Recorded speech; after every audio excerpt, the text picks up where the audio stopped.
Do you also have a problem using who and whom? Where to use who and where to use whom?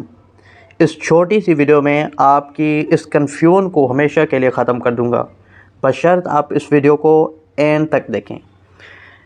सबसे पहले इन sentences को देखें। Whom does this belong to? Ask not for who the bell tolls. Let me know whom said that I can't remember whom it was. इस sentence में whom, इस sentence में who और इस सेंटेंस में whom और whom। मसला अब क्या है कि क्या who और whom इन सेंटेंसेस में ठीक से इस्तेमाल किए गए हैं या नहीं, और हम इनको कैसे ठीक से इस्तेमाल करें। तो करेक्शन तक जाने से पहले थोड़ी सी एक हिंट दे देता हूँ आपको। रूल ये है ग्रामर का कि जब भी आपने हु एंड हुम यूज़ करनी हो तो एक रूल, एक कॉन्सेप्ट अपने दिमाग में बिठा लें। हु आप तब यूज़ करेंगे जब आपको कोई सब्जेक्ट रिप्लेस करना हो, यानी हु आपका प्रोनाउन है तब यूज़ होगा जब आपको ही, शी, इट, नेम और कोई भी सब्जेक्ट आपने रिप्लेस करना हो। और हुम आपने, ये भी एक प्रोनाउन है, हुम आपने तब यूज़ करना है जब भी कोई ऑब्जेक्ट आपने रिप्लेस करना हो, जैसे हिम हो गया, हर हो गया, देम हो गया। अगर कोई और ऑब्जेक्ट है तो उसको भी आप रिप्लेस करवाएंगे हुम के साथ। तो देखें, whom does this belong to एक सेंटेंस है, पहले इसको करेक्ट कर लेते हैं। अब देखें, सब्जेक्ट और वर्ब पहले सेंटेंस में ढूंढें। दिस बिलोंग्स टू, अगर इसको हम असर्टिव में कन्वर्ट करें तो दिस हमारा सब्जेक्ट है और बिलोंग हमारा वर्ब है। यानी यहाँ से क्लियर हो गया कि सब्जेक्ट और वर्ब हमें हैं। हमें क्या चाहिए? हमें चाहिए ऑब्जेक्ट।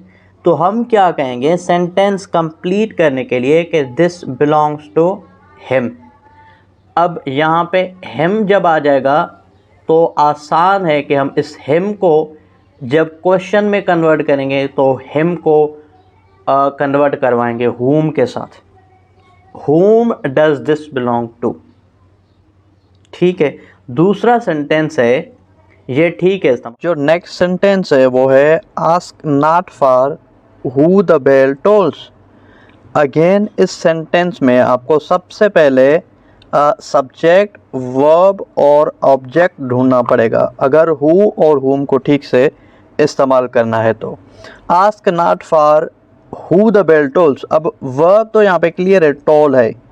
टोल का मतलब है, टोल्स यहाँ पे रिंग का सिनोनिम है, यानी टू रिंग द बेल, बजाना, घंटी बजाना। और रिंग, अगर टोल यहाँ पे वर्ब है तो ऑब्जेक्ट है इसका bell. To toll the bell मतलब घंट बजाना। अब कौन घंट बजा रहा है ये मिसिंग है, यानी इन दिस सेंटेंस हमें सब्जेक्ट की ज़रूरत है। Who tolls the bell. Correction अब ऐसे होगी, ask not for who the bell tolls. थोड़ी सी सीक्वेंस इन्होंने इधर उधर कर लिए तो थोड़ा सा मुश्किल लग रहा है, अदरवाइज इसमें हु ही लगेगा। नेक्स्ट सेंटेंस है let me know whom said that I can't remember whom it was। देखें, आसान है कि यहाँ पे देखें लेट मी नो। अब इसको तो अलग कर लें, ये क्लियर है यहाँ पे whom said that। अब said यहाँ पे वर्ब है और मिसिंग क्या है? सब्जेक्ट मिसिंग है। तो सब्जेक्ट की जगह आपको मैंने पढ़ा समझाया कि रूल है कि हम who यूज़ करेंगे। ठीक है, who said that I can't remember whom it was।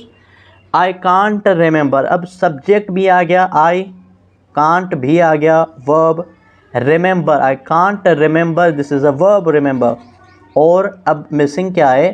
Subject भी है, verb भी है। I remember, subject and verb both are there, missing है ऑब्जेक्ट। तो ऑब्जेक्ट की जगह हमने क्या डिस्कस किया? अब आप हु और हुम को कभी भी गलत इस्तेमाल नहीं करेंगे।